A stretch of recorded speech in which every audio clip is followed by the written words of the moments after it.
when the wind doesn't blow or the turbine is broken, what do we have to do? So we have to go out and replace that power that we thought we were going to buy from that wind turbine. Because you've sold it on to someone else, right? And so you've got to buy it back from the market, not a 40 quid at whatever it is now. But that's where flexibility can come in by contracting things like batteries, peaking plants. You can manage those price periods. At the end of the day, each electron that comes out of the wires in your home or your office is indistinguishable to another electron, right? How granular do you want to go? And that's something that SmartestEnergy have been pushing for quite actively. Is certificates are already issued monthly. Why are we not matching on a monthly basis?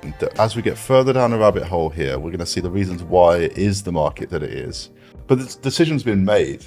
The decision's been made. Who makes that decision? Hello everybody and welcome back to another instalment of the Modo Select series where we revisit some of our earlier episodes. This Modo Select is with Vishnu Agarwal, Deputy VP of Origination and Renewables at SmartestEnergy. If you're enjoying the podcast, please like and subscribe. It really means the world to us. Let's jump in.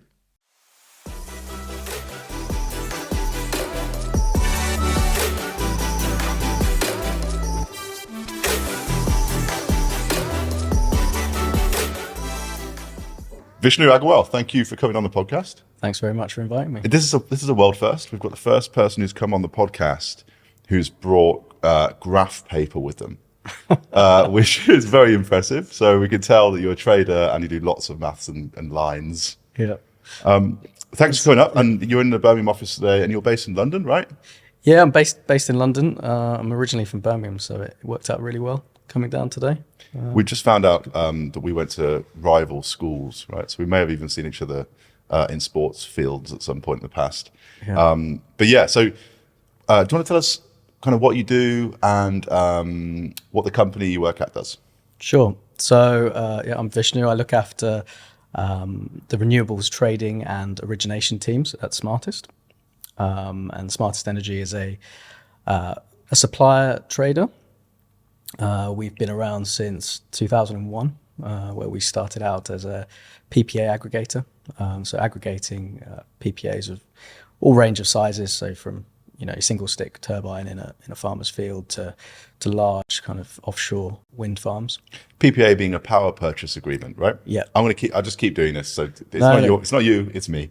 No worries. So power purchase agreement. So a contract to buy an amount of power for a set duration of time under a specified kind of pricing mechanism. Cool. Yeah. So Smartest did that since 2001. So we're celebrating our 20-year history at the moment. And then in 2008, we launched our retail business. So that's supplying mainly businesses, large industrial and commercial businesses with power and mainly on a flexible basis as well. So that's B2B business customers there. We also we're kind of behind a lot of other suppliers that you may see in the market. So we provide market access services to them to enable them to access the markets. Can you say who? Or give us like an example? Yeah, sure. So one company, for example, is publicly traded, so I can talk about them. So that's U Energy Group. Okay.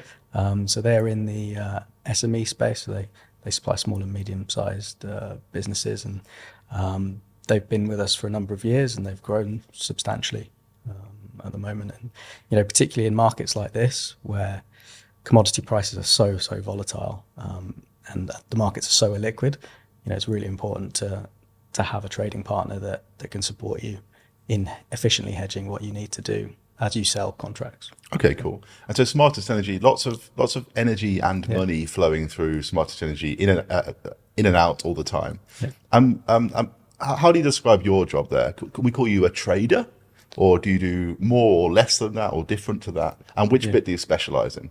Yeah, sure. So I sit within the trading team, and the trading team basically takes on risk from any contract that Smartest sells. So within any contract, there's different types of risk, and the primary risks are kind of price and volume, two types of risk, and we sit managing that. So from those contracts, there may be risk in the renewable certificates, there may be risk in the power, the gas, and I sit within that to manage that and look after the teams that manage that and put in place the contracts. There's also contractual risk. So, we'd spend a lot of time dealing with legal, making sure that our contracts cover what the customer wanted it to cover, and making sure that the risks they wanted to transfer to us are transferred. So that's really the role of Smartest, is to take on risk from a customer, and decide where that boundary is between the customer and Smartest. Can we talk basics for a second, right? So how does a PPA work? How does a power purchase agreement work? So let's say we build a wind turbine, one wind turbine on a windy hill in Birmingham, right? And then we come to Smartest and say, right, we're going to create some power, and we need someone to buy it. Yeah. And then what happens? Yeah, so we talk to the customer and say, look, how do you want us to buy it? Do you want to buy us? Firstly, it's tenor. Right? Do you want us to buy it for 1 year, 2 years, 10 years, 15? And on what basis? What's normal there? What's kind of a rule of thumb? Do people generally do 1, 2, 3, 10, 15? What's kind of average? It's good. That's a good question. It's all over. I mean, we have agreements out 15 years. They tend to be projects that require kind of bank funding. Okay.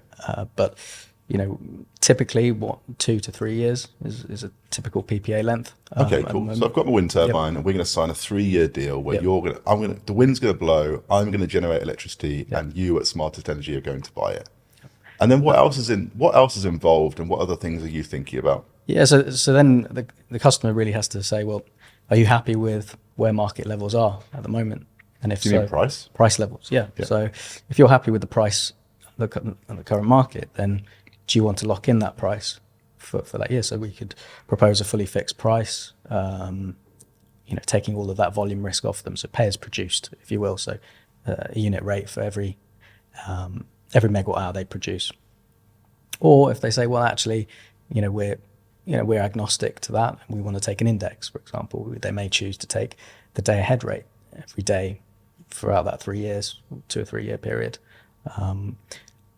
And so it's a question of, how much risk they want to take to the market price, is one, but also to their volume as well. So they may say, Smartest, you take all of the risk of our volume, the production. So we don't know when it's going to be windy, when it's not going to be windy. That's your you at domain. SmartestEnergy, you've got to guess how much power my wind turbine is going to make based on how windy it is, which you don't know in the future. You've got to figure that out.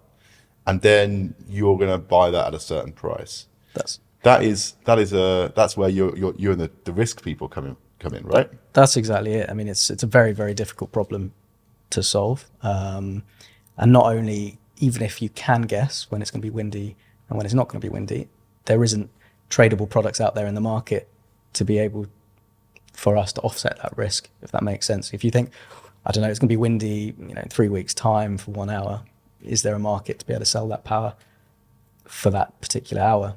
There isn't. So that's where the transfer risk comes in. Smartest say, well, we'll be happy to take that risk on at this price. Okay, cool. So I might have got a loan from the bank to build my wind turbine, and that bank loan might have been conditional on me passing off all of the potential downside of this to you, and then SmartestEnergy, you're then taking the risk from me, from the bank, if you like. It's all gone through me to you. Absolutely. And then what happens if it goes wrong? So say my wind turbine, I think in this winter it's going to be really windy, and then, I don't know, a blade falls off. And so I can't produce power. Yeah. You then have committed to buy that power from me, but I can't produce it. So therefore, how are you going to find that power? Where are you going to make up the difference in what you've committed to the market? How does that work? Yeah, that's a really good question. That's part and parcel of renewable generation, or any generation really.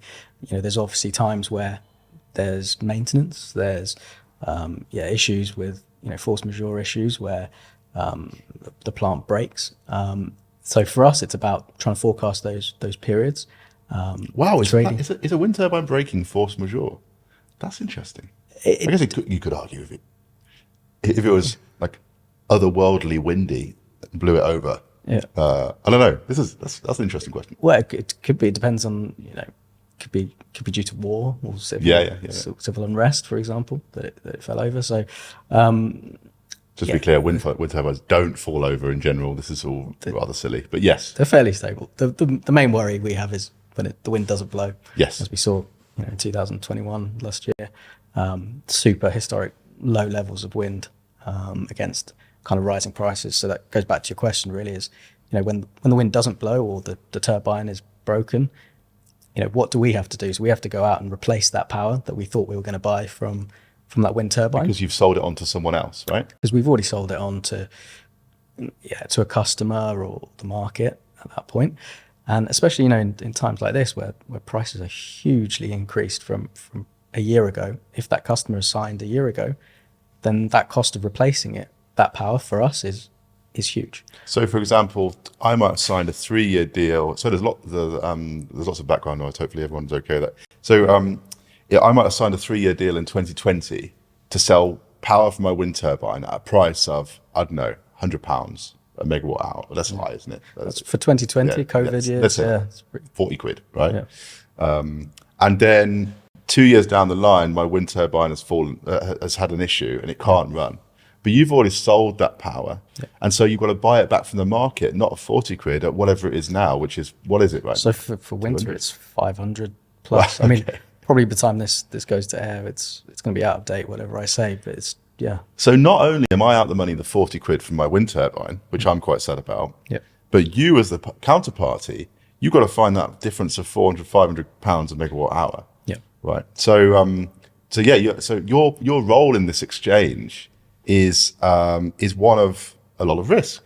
And so how do you hedge that? How do you manage that risk? Yeah, that's a really good question. So we hedge that with market available products, for example. So where we can find matching products to what the forecast is, then we'll go out and trade that.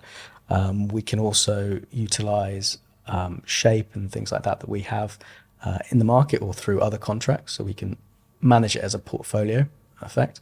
But then also flexibility really will play a critical role in managing these risks going forward. So historically, it's been less so, right? The kind of capture rates, as we call them, for wind and for solar have been relatively benign compared to now. But now with the scale of those capture rates decreasing. What does that mean? Sorry, what does a capture rate mean? So assuming a certain amount of energy forecast for the day ahead, how much of that is captured from the day ahead baseload price? So the average price for that day, due to the shape of that production, how much of that is actually captured? So, for example, for wind, let's use my wind turbine as an example. Right. So day ahead, we think it's going to be 80% of total windiness.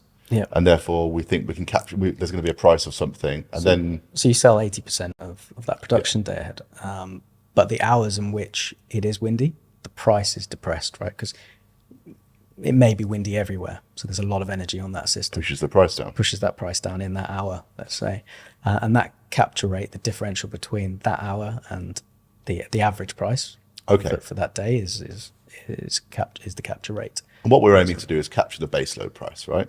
We don't want it to be too windy everywhere, and that'll drop the price, and then we don't capture quite as much.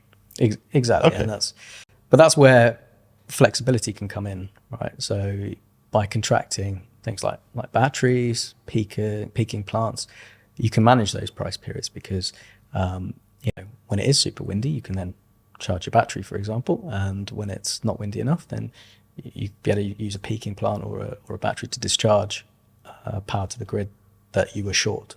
Cool. Yeah. So I want to talk. I think we've done the trading side. I want to talk about two things: carbon and certificates, which I know we've never talked about much on the podcast before, and I know you know a lot about. And this is a topic which is actually very controversial when you get deep into it. And I'd imagine that as we get further down the rabbit hole here, we're going to see the reasons why it is the market that it is. But hopefully, we can come out the end of it with an idea about how it all fits together. So can you explain, please, what the carbon market is and what the certificate market thing is? So you have to break it down into two different markets. When you have a carbon market, which is essentially a certificate issued for the amount of carbon that you would have saved having built a particular project. So it's an assessment of let's say you look at a forest, for example. It's the amount of carbon that would have been sequestered having developed that particular project. Those units of carbon, so per ton, is an instrument that people can use to offset various types of emissions that they may have. And there's three main scopes of emissions that people look at. So scope 1, scope 2, scope 3. Scope 1 being emissions used for direct use of energy. So, for example, your direct use of natural gas through the grid. There is scope 2, which is your indirect emissions, so maybe from your electricity that you consume.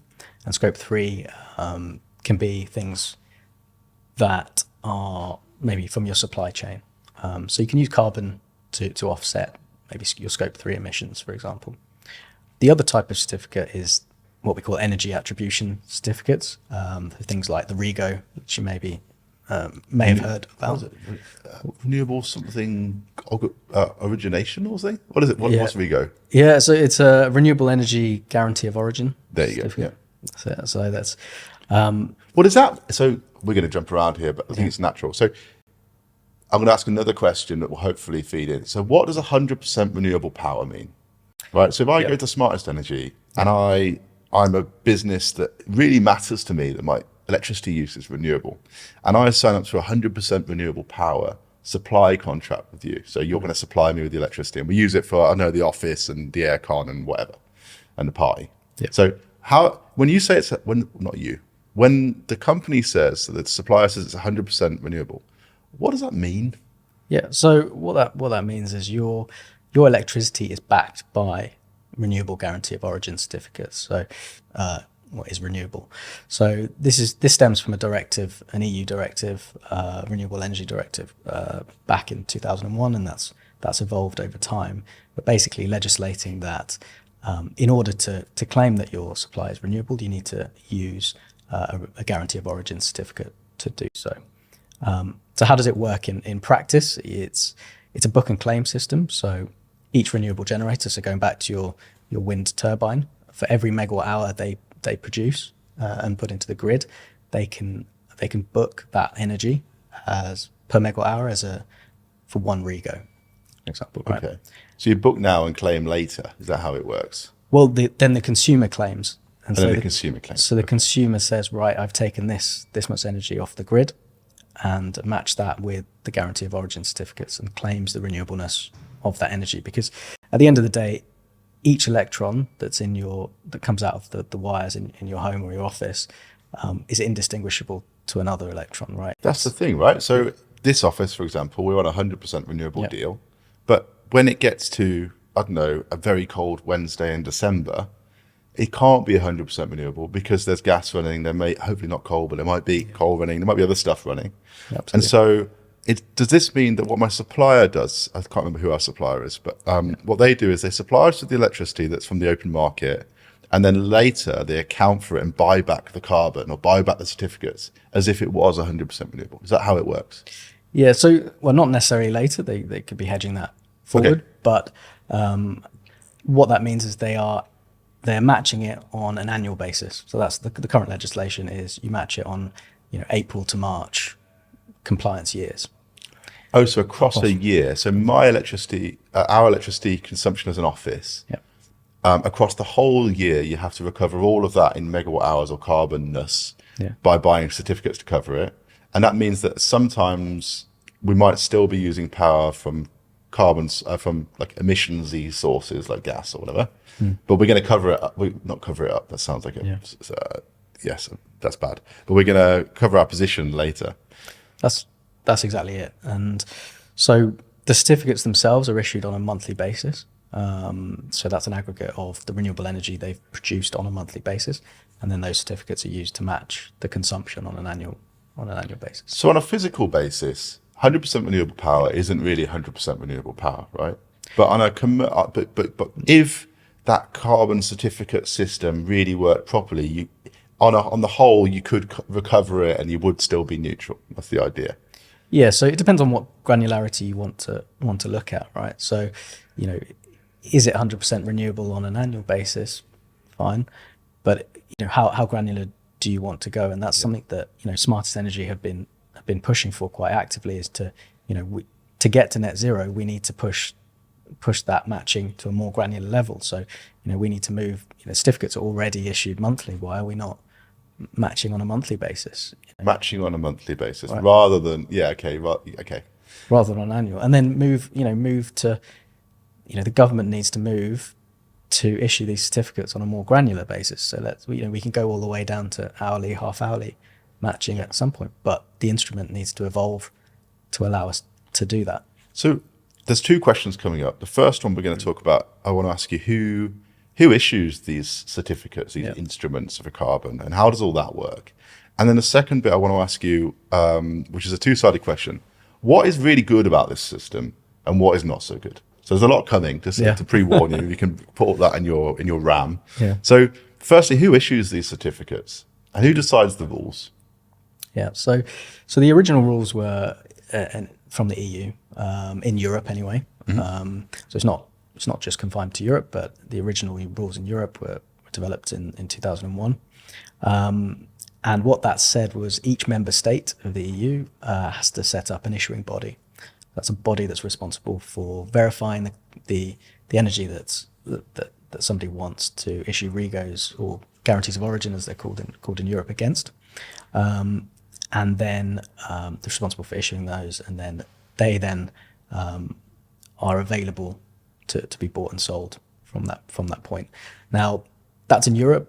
Similar schemes are available internationally. There's bodies like the International IREC Association that where a country has not mandated an issuing body, they'll go and step into that country, set up robust processes and procedures to issue these certificates, and then as soon as that country then becomes a bit more developed and decides to establish an issuing body, they'll step out of that country, but providing an advisory capacity to that government should they wish to.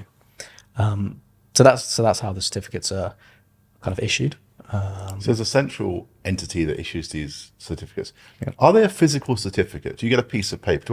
With my wind turbine, do I get a piece of paper in the post and I've got this shiny thing and I can go and trade it with someone else?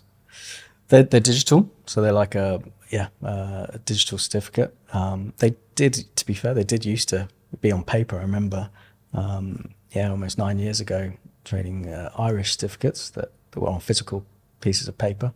That was a lot of postage, but they're all digital now. Okay, cool. And so, what's the unit of a certificate of a REGO? It's 1 unit, 1 ton of carbon, and how do we make sure that the certificate really does mean that? So what? Because there must be nuances. We're going to get into the details now. There must be nuances about how these certificates are issued and who gets them and all that stuff. So let's talk about that. What's a unit for a certificate? Yeah. So energy attribution certificates are quite different from the carbon certificates, and the unit of measurement is per megawatt hour. Per megawatt hour. So what that's saying is, 1 megawatt hour of wind or solar has been injected into the grid, and that's the beauty of these certificates. They describe exactly what has gone in, so where it's come from. So that allows consumers to then choose, right? So, we're sitting here in Birmingham and you're saying, well, I'd really like to be powered by, for example, wind from that hill. So you can go out and specify to your supplier, I'd really like to be supplied by that wind turbine. And you know exactly what you're getting because you've bought the certificates from that wind turbine. Okay. That makes sense. Makes sense.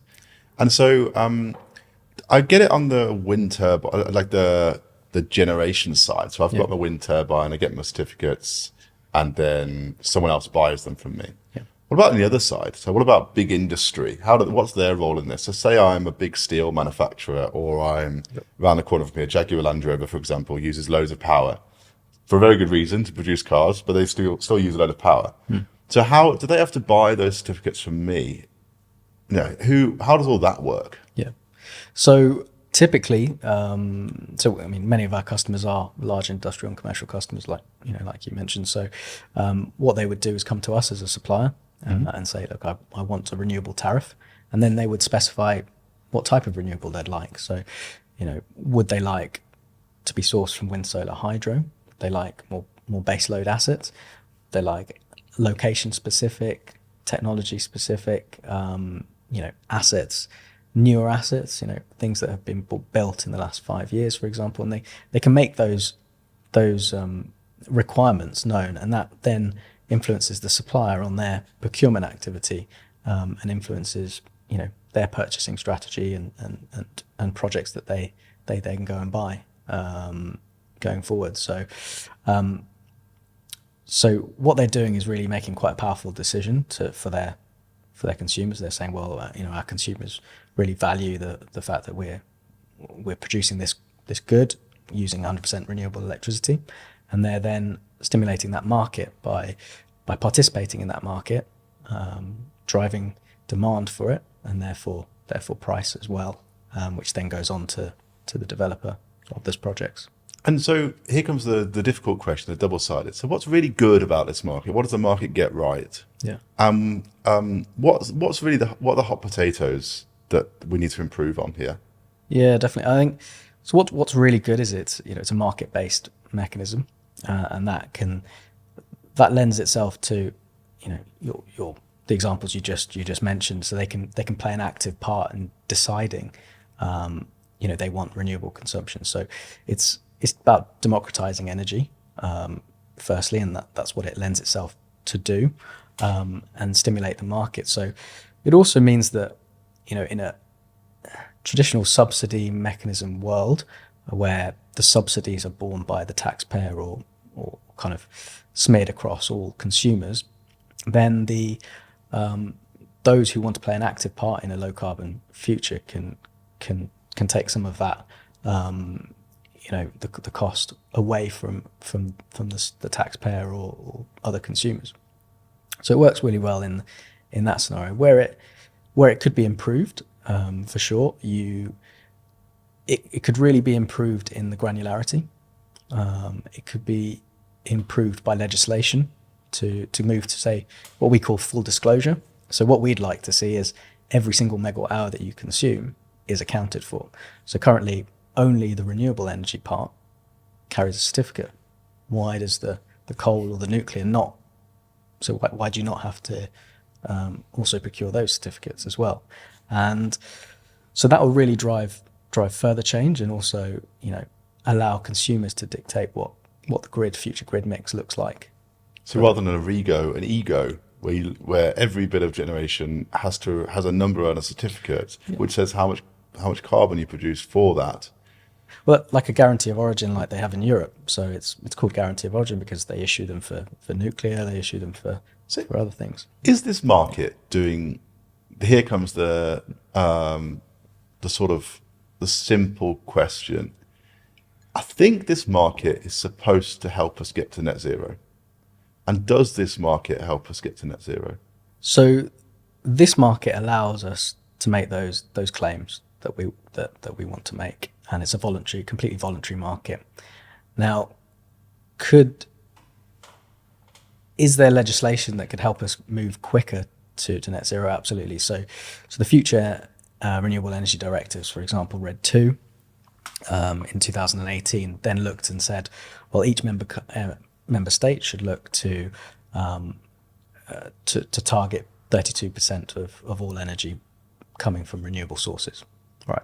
So it actually helps putting targets on things, and then helps account for those targets. Because you've got a unit of account. Yeah. And then they went even further. At the moment they're looking at 32 is not that high, is it? It's not. When have they got to do that by?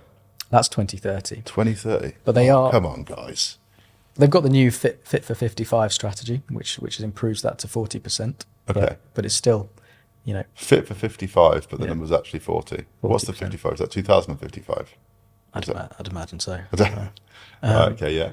Yeah. And so, these certificates, can we start, can we now go out and buy, can I go and buy some certificates? I've got a bit of money in my pocket, just won the lottery.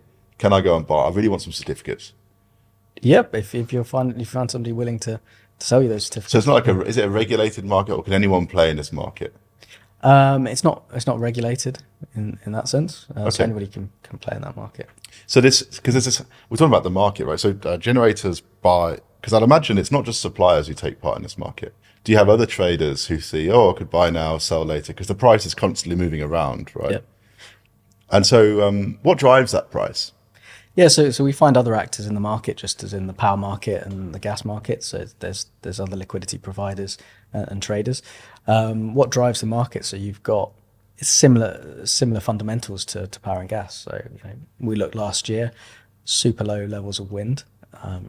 More than 40% of all guarantees of origin are issued from wind. So that really pushed prices up as wind was a lot more scarce. So you have the fundamentals. I think it wasn't windy enough. Yeah. Yeah. So Okay, cool. your turbine on the hill didn't blow Gotcha. quite as much as Yeah. you'd expected that year. And then on the consumption side, what's demand doing? So that picture's really, really increased, right? So you may have seen by switching your energy at home, the offerings you get are, by and large, a lot of them are 100% renewable tariffs. It all makes sense to me here, right? But the thing, like if you read the newspapers or where about regos, the argument is the price of regos is so different to the price of the actual carbon, if I've got this the right way around. So like for people who produce, if you want to go and buy actual renewable, like the good energy piece, right? Which is like, if you want to buy actual renewable power, doing that costs way more than just getting a certificate for it, because there's more certificates than there's I don't know. What's the argument about why this market isn't right? What's going on there? Sure. So we need to get away from the carbon in it. So that what they are, they're energy attribution certificates. So they show you that 1 megawatt hour has gone into the grid and 1 megawatt hour was taken out of the grid. The way the pricing is reflective of consumer demand, and that's the way that there's pricing. It's not reflective of the cost of carbon, because obviously in a project, then whoever's developing that project has the commodity they can sell the power for. They have the subsidy. They have other things within that thing. They're not just selling that certificate. If that makes sense. And I think where some of the arguments really fall down is the understanding of our electricity system here in the UK. So our electricity system in the UK is such that you could set up and be a supplier and not have, you don't have to be vertically integrated like you used to have to be. You don't have to have your own generation and supply just your own power to somebody else. It simply doesn't work, right? We talked about the intermittency issues before. You get to balancing, you need to buy power from somewhere else, right? So the whole concept of saying, well, you can only supply renewable energy from plants that you've bought from doesn't work, right? As a supplier. Yeah. So you take an example of, Ørsted, for example, right? Because you need a secondary market for it. You need a secondary market. So Ørsted, they're divesting their supply business. Very little supply now in the UK. Huge, one of the largest, renewable producers in the UK. Yeah. So in that argument, you'd say, well, what happens to the renewable energy that Ørsted produce? If they sold all of their energy on the exchange day ahead, are we saying that simply doesn't exist anymore because they haven't got a supply business to send that on? So it's complicated, isn't it? It's really complicated, but fundamentally, the consumers can choose how to get their renewable energy. So they could go and sign a corporate PPA, for example. They could sign a PPA, and we've already discussed the risks involved in that. It's a risky proposition, but they could do that to. So Modo, we could go to a wind turbine owner and say, right, we're physically going to buy your power. A bit like what these like Microsoft and Alphabet and these big data center providers are now doing, aren't they? Yeah. But then you've also got to get comfortable with the fact that you're not going to be 100% renewable all the time, right? If you're looking, depends on the granularity that you're looking at. But that's not always possible for most people, right? If you're sitting in London you're living in a one bed flat, you can't go and feasibly go and sign a corporate PPA. You can't go and put solar panels on your Don't tell me rooftop. I can't. No, we certainly can't.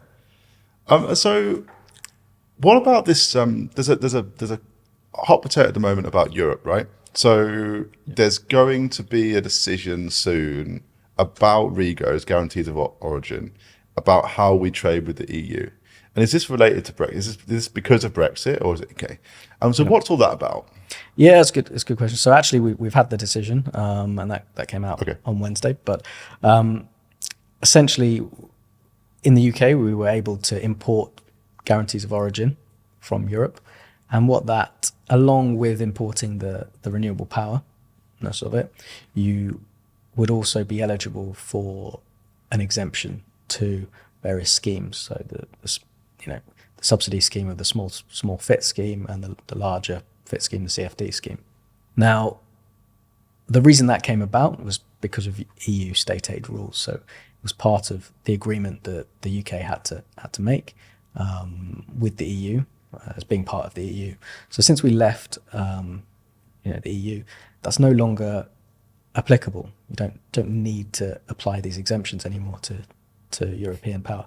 So that's always been, since Brexit, a controversial point, because why are we still applying them? So, it's certainly something that we've questioned, and now that decision has come. So what's the decision that we do?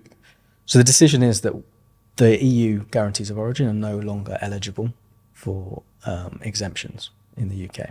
So that means that our market for these certificates is now just a UK market. We can't trade with Europe on this stuff. Yeah. So there was two decisions made, and the second decision was we'd actually unilaterally not accept any EU guarantees of origin certificates at all. So we can't cover our carbon. So I'm a steel producer. I can't buy carbon. Well, sorry, stop me.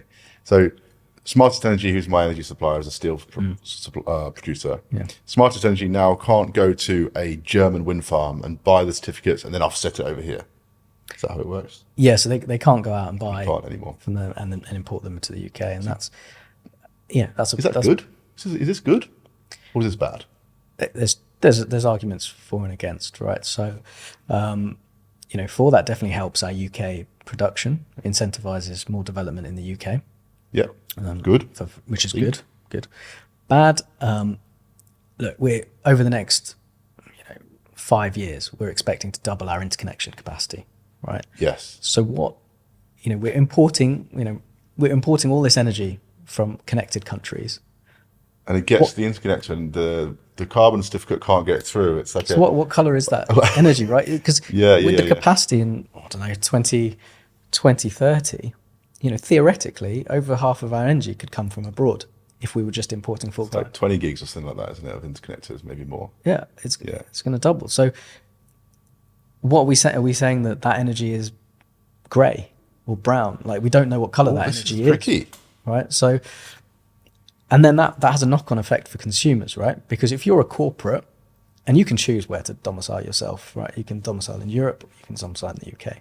And if you can't guarantee that you're going to be able to source what you need and have 100% renewable supply, because you want to help the net zero transition globally, then, and you can't guarantee you're going to get it, and you can't guarantee you're going to get it at a suitable price point. Oh, this is so annoying.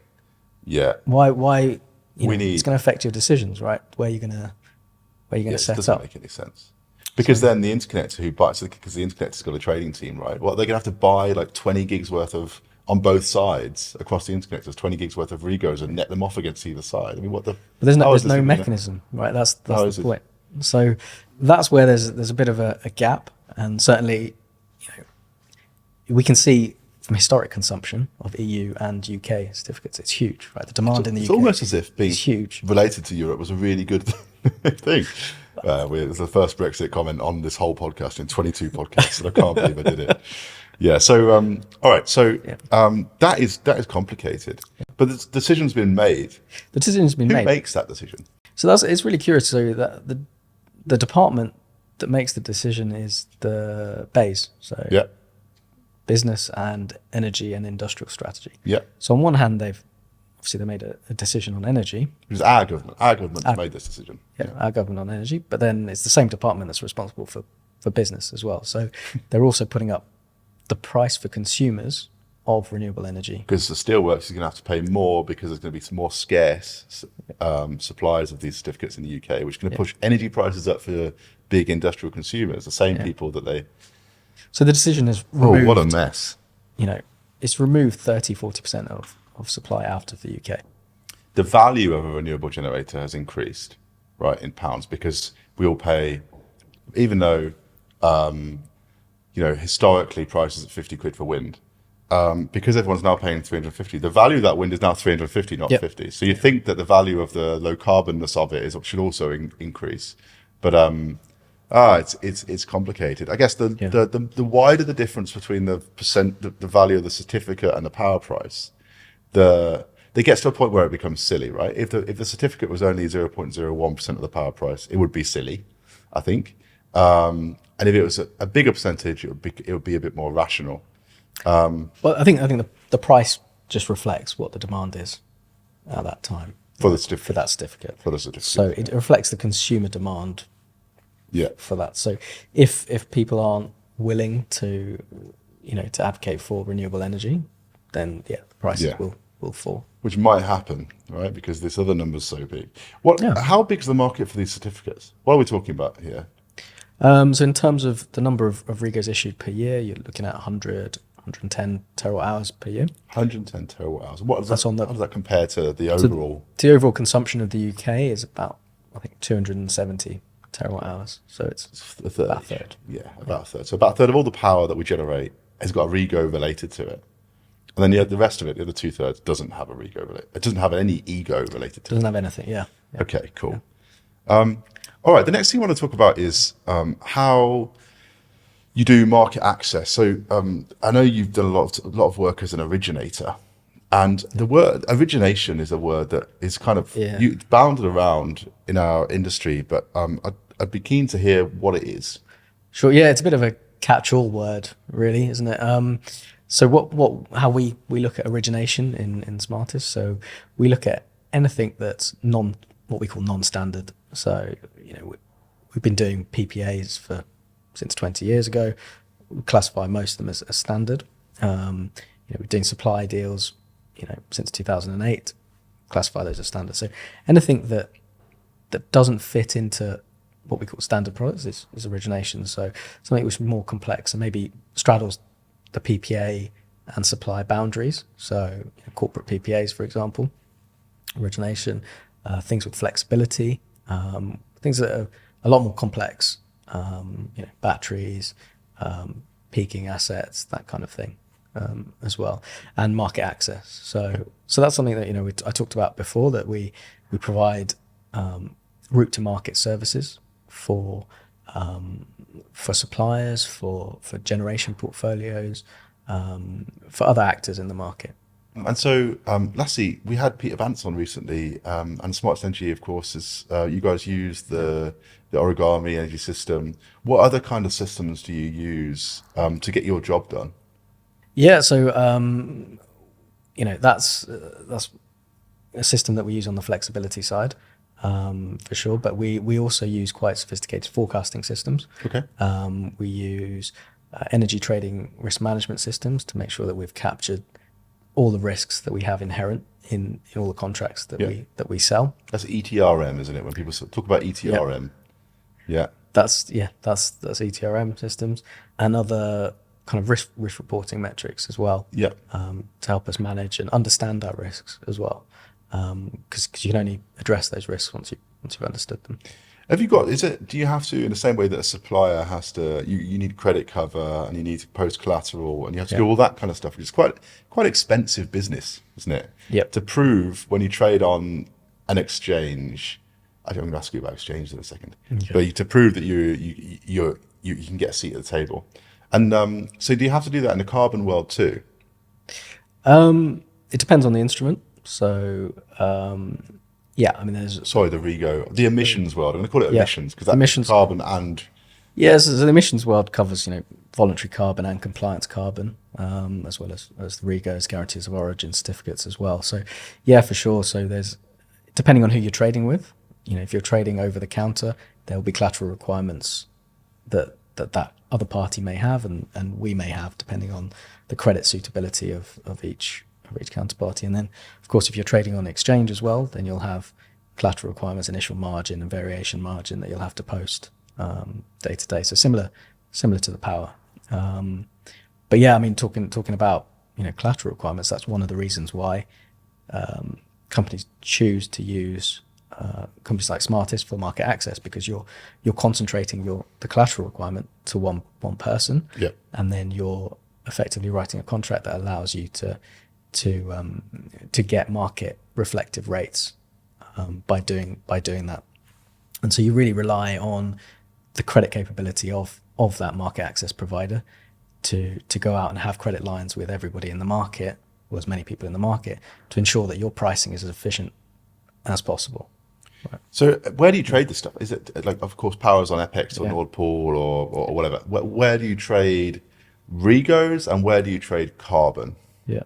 So similar to power as well. So power is OTC, so over the counter as well. So there's a lot of the market in carbon is OTC and REGOs as well. So in the similar vein to curve power, if that makes sense. So as in, that's you call up another buyer. It's a kind of a side deal, right? Like a bilateral deal between you guys rather than going through an exchange. So with lots and lots of them. Yes, they can be bilateral, but they can be facilitated by a broker. So the brokers would aggregate the interests and do it on a name give up basis. So say, okay, you're matched with such, and here it is. Go away and sort the contracting out. Okay, so, cool. Yeah. And then I know we're running out of time. I want to ask you about carbon, because we've done a lot of talk about REGOs, and carbon's in vogue at the moment, isn't it? I mean, the price has jumped in the last year. I think it's dropped quite a bit since then. But what's happening in the carbon markets? What's changed? Because it was like, I remember when we first were going to do Brexit, and I think one of the sells from the government about Brexit, we've done it again, but was that we would put a cap on carbon prices of like £16, I think it was, or £12, something like that back in the day. And at that time, the European carbon market was about 20 or 24. And the UK government was saying, okay, to stimulate growth, we're going to put a cap on the price. And then it got to, what did they get to recently? So we've been up to 80. 80, right? 80 euros. 80 euros. 80 euros. So what's going on in carbon? Well, because this is wild. So I think what you're referring to there is compliance carbon. So European allowances, UK EUAs or UKAs. So since Brexit, we've pulled out of the EUA scheme and created our own UK annual allowance. What does the EUA stand for? UK allowance scheme. So it's carbon allowances, effectively. Okay. And yeah, the prices have been absolutely volatile, for various reasons. So what's really pushed up the price is that commitment to net zero and pushing that transition forward. And that's really meant that people priced in the value of carbon a lot more.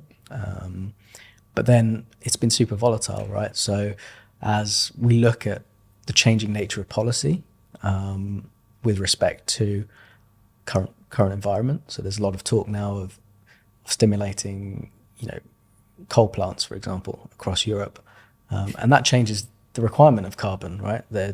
You need to buy more, but then, are the EU going to relax policy? So then, prices fall. So it's been super volatile. And then having moved away from the EU instrument and now having our own, it's kind of even more illiquid because there's less market actors that need to buy it, because we're not looking at the whole of Europe, we're just looking at only UK participants as well.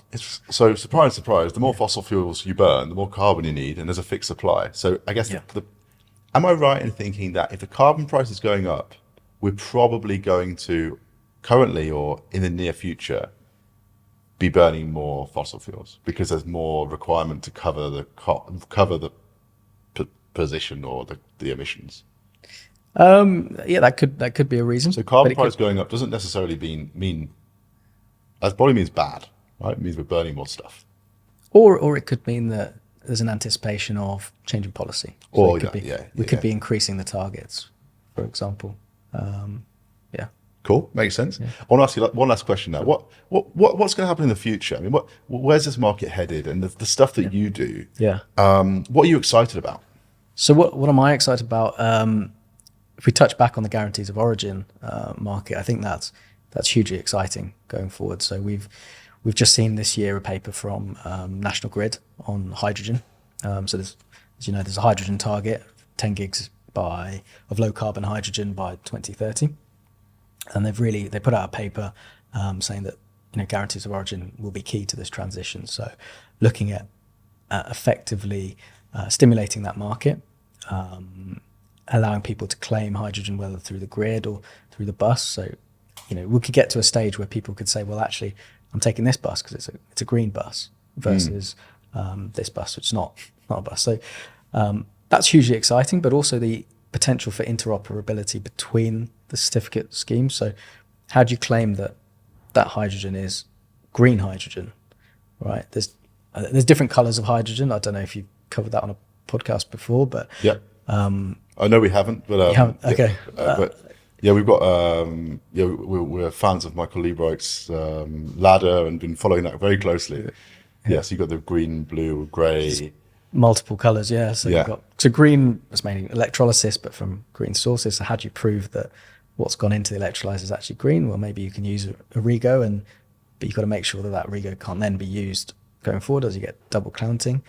And then what happens to that hydrogen? Do you then go into transport? You need to transfer that into some transport certificates, or do you put it back into the grid? So you need to then cancel the hydrogen certificate and put it back into, a REGO, for example. So that's the interoperability between different energy sources is going to be hugely exciting, I think. And the exchange rate that we settle on, and the proof of exchange rate, because it's kind of like storage. It's exactly the same. This is cool. But then also, you know, if people are going to want to move to hourly matching on the certificate scheme, then, you know, there will be an hourly price for the REGOs, and that'll be another market that batteries, for example, can participate in, because it's an additional revenue stream to consider, right? Because that corporate wants 100% renewable, and you need to be able to make that happen. Very cool and very complicated. Yeah, we've got a lot of work to do. I just want to officially thanks for coming on. No, thanks very much. And it's been awesome having a chat. We've talked about a lot here today. I guess there's a couple of things we've mentioned that we'll link to in the comments. And anybody who is listening to this, let us know what you think, and do hit that subscribe button. It means a lot to us. All right, thanks very much. Thanks for having me.